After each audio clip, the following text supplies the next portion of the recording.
Voici Actu Rémi, l'essentiel de l'actualité nationale et internationale. Aujourd'hui, vendredi 10 juillet, les tensions au Moyen-Orient restent fragiles, pendant que des recompositions politiques bousculent l'Europe centrale et le Levant.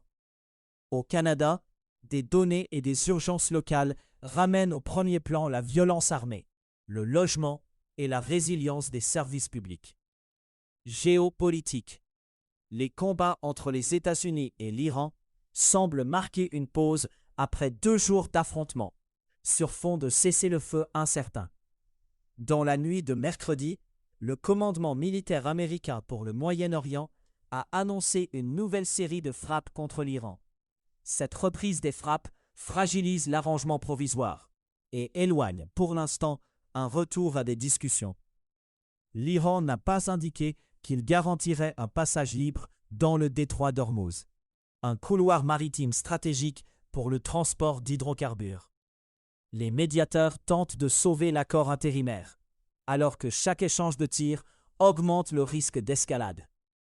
Israël a transmis à Washington une alerte, selon laquelle l'Iran chercherait à tuer Donald Trump, selon des informations relayées aux autorités américaines cette semaine.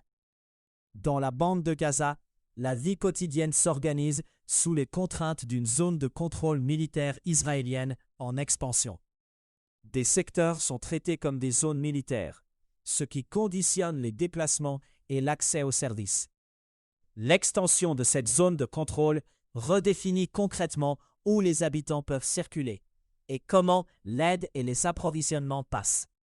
En Syrie, le ministre des Affaires étrangères Assad al-Shaibani multiplie les déplacements diplomatiques depuis sa nomination. Son parcours l'a mené de Riyad à Beyrouth, ainsi qu'à Washington et Moscou, dans une séquence de contacts à haute visibilité.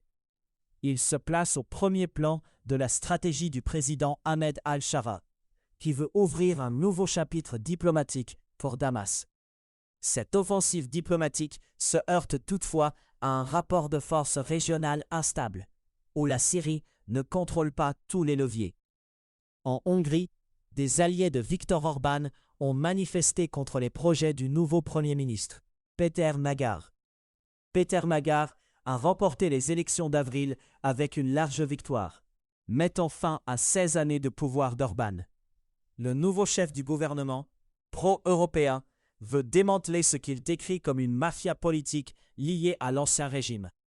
Il a commencé à retirer des responsables nommés sous Orban et des dirigeants d'institutions accusés d'avoir facilité une dérive autocratique. La contestation se cristallise autour d'un plan visant à écarter le président Tamas Sulok, une décision qui polarise la scène politique. Canada. Statistique Canada observe une hausse marquée des violences entre partenaires intimes impliquant une arme à feu entre 2010 et 2024. L'organisme souligne une augmentation significative sur cette période, ce qui place les armes à feu au cœur d'un enjeu de sécurité familiale. Ces données documentent une évolution dans la nature des violences conjugales, avec un risque accru lorsque des armes sont présentes. Le constat alimente les débats sur la prévention, la protection des victimes et l'accès aux ressources d'intervention. Au Manitoba, la fermeture d'un centre de soins à Dauphin provoque de l'inquiétude après des inondations qui ont rendu le site inutilisable. L'hôpital régional, situé à environ 6 pâtés d'eux, Nerwa, domicile de Suzanne Thiele, a été fermé après la perte d'alimentation électrique.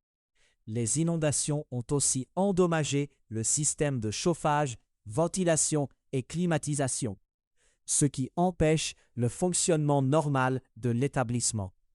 Des résidents réclament l'installation d'un hôpital de campagne pour remplacer les services, au moins temporairement. La demande vise à maintenir un accès local aux soins, alors que la fermeture touche directement une population qui dépend de ce centre. La Société canadienne d'hypothèques et de logement veut orienter les promoteurs vers des logements plus grands et moins luxueux. L'organisme estime qu'une amélioration se dessine dans la crise du logement, mais qu'elle reste fragile et pourrait s'interrompre. La SCHL insiste sur la nécessité de continuer à construire avec une priorité sur des unités moins chères et de plus grande taille. L'objectif affiché est de modifier le type de logement mis sur le marché, plutôt que d'augmenter seulement le volume de construction. Science. En République démocratique du Congo, le bilan de l'épidémie d'Ebola atteint 600 morts. Des cas suspects ont été signalés dans des zones auparavant épargnées, ce qui confirme une propagation au-delà de l'épicentre en Ituri. Les autorités congolaises surveillent l'extension géographique de la maladie, alors que chaque nouveau foyer complique la réponse sanitaire.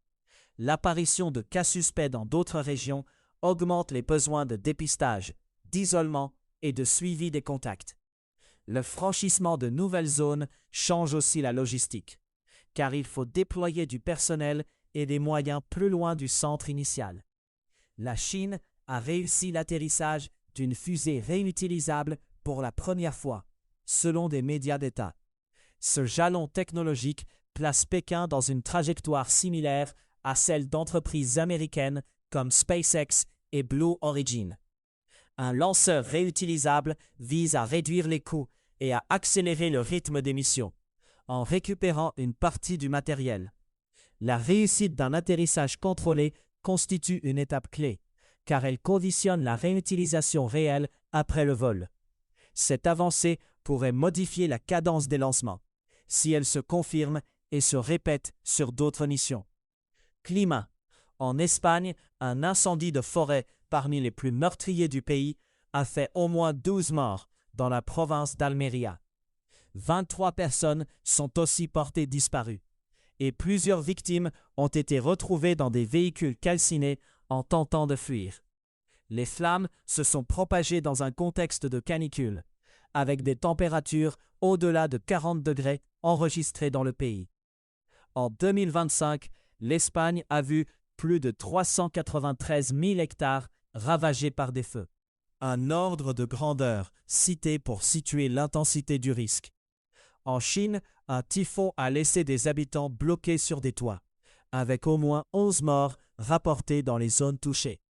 Dans la région du Guangxi, des pluies allant jusqu'à 280 mm en 12 heures ont fait gonfler les rivières et céder des digues.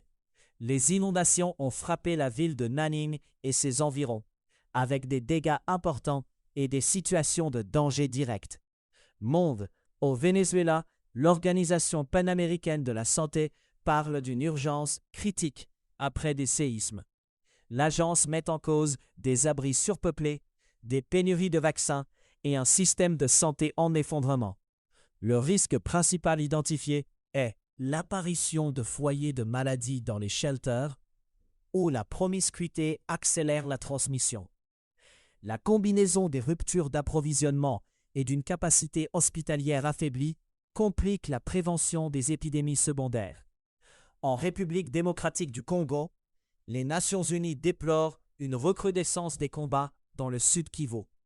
Le chef des droits humains de l'ONU appelle à un arrêt immédiat des affrontements dans l'est du pays.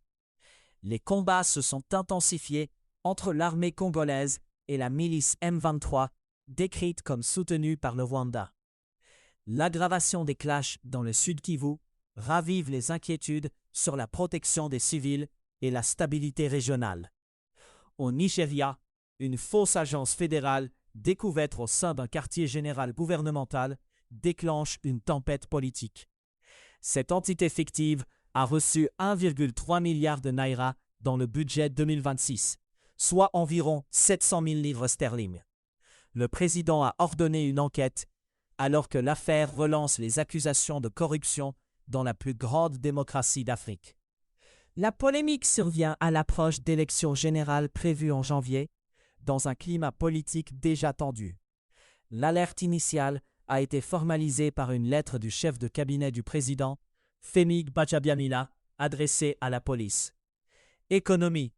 Sur les marchés des matières premières et des devises, l'or s'établit à 4 104 $ américains, en baisse de moins 0,2% sur 24 heures. L'argent se négocie à 60 $ américains, en hausse de 0,2% sur la même période. Le Bitcoin évolue à 64,287 en hausse. Le dollar canadien s'échange à 0,706 dollars américains. L'UNESCO constate que de nombreux pays en développement consacrent davantage d'argent au remboursement de la dette extérieure qu'à l'éducation. Dans 113 pays, les dépenses de services de la dette ont dépassé les budgets éducatifs en 2025. 18 pays ont même dépensé 5 fois plus pour rembourser des prêts que pour l'éducation. En Afrique subsaharienne, le ratio atteint 3,6 fois plus pour la dette que pour l'éducation. Un déséquilibre souligné par l'agence onusienne. Dans le même temps, l'aide mondiale à l'éducation pourrait diminuer jusqu'à 30%, ce qui accentue la pression sur les systèmes scolaires. Ce double effet, dette plus lourde et aide en recul, réduit l'espace budgétaire pour recruter, équiper et maintenir des écoles. Le géant des puces SK Hynix a levé 26,5 milliards de dollars américains lors d'une importante vente d'actions aux États-Unis. Les actions doivent commencer à être négociées au Nasdaq vendredi. L'opération est présentée comme la plus grande entrée en bourse jamais réalisée par une entreprise étrangère sur ce marché. Cette levée de fonds place SK Hynix au centre de l'attention des investisseurs, dans un secteur des semi-conducteurs hautement concurrentiel. Le montant de 26,5 milliards de dollars donne à l'entreprise une capacité financière accrue pour ses priorités industrielles et commerciales. À savoir aujourd'hui, le 10 juillet 1962, le satellite Telstar 1 a relayé les premières images de télévision en direct à travers l'Atlantique. Le 10 juillet 1985, des agents français ont coulé le navire Rainbow Warrior à Auckland, en Nouvelle-Zélande.